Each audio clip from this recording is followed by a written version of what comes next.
নির্বাচনকে কেন্দ্র করে বাংলাদেশকে নিয়ে একটি গোষ্ঠী গভীর ষড়যন্ত্রে লিপ্ত, আর এ কাজে জামায়াতে ইসলামকে ব্যবহার করছে তারা। একাত্তরকে দেওয়া সাক্ষাৎকারে এমন অভিযোগ করেছেন ঢাকা ৮ আসনের বিএনপি প্রার্থী মির্জা আব্বাস। প্রতিপক্ষ তাকে ঘিরে যেসব অপপ্রচার চালাচ্ছে, এখানকার ভোটাররা ব্যালটে তার জবাব দেবে বলেও দাবি করেন তিনি। বিস্তারিত মাহিলা ইসলামের প্রতিবেদনে।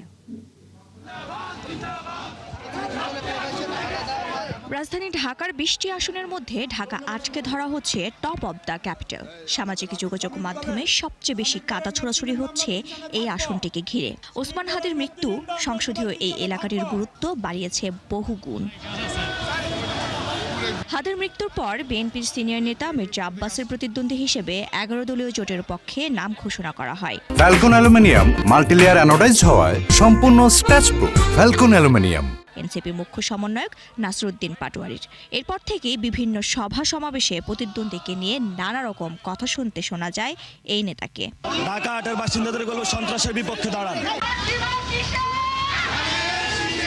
তবে মির্জা আব্বাস তার বিরুদ্ধে তোলা কোনো কথারই জবাব দিচ্ছেন না নির্বাচনী প্রচার কিংবা সভা সমাবেশে। একাত্তরের সঙ্গে একান্ত সাক্ষাৎকারে তার দাবি ব্যালটের জবাব দেবে জনগণ। জামায়াতের নির্বাচনী কৌশল নিয়েও সমালোচনা করেন তিনি। চরিত্রটা আলাদা, জামাতি চরিত্র। আমি বলে দিলাম তোমার আজকে, তুই এখানে কোর্ট এতে জামাতি চরিত্র, এতে বোঝা খুব মুশকিল।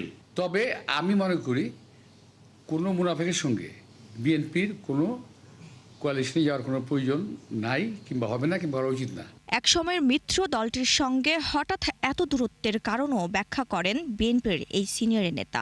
দাবি করেন দলটিকে নির্বাচনী মাঠে ব্যবহার করছে একটি অপশক্তি। দেশে এবং বিদেশে যে আমার দেশকে নিয়ে চক্রান্ত হচ্ছে, বাংলাদেশকে নিয়ে, it's a part of that. এটা হলো সেই চক্রান্তের একটা পার্ট, এবং এইটার হাতে ক্রীড়নক হলো আমাদের জামাত, এবং তাদেরকে বাচ্চা হলো এরা।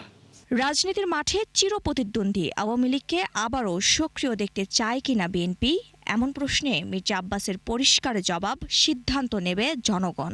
জাতির স্বার্থে জাতির কাছে ক্ষমা চায়, ক্ষমা চাওয়ার পর যদি ক্ষমা করে সেটা পরে বিবেচনা করা যাবে। এখন আমি তো বলতে পারবো না।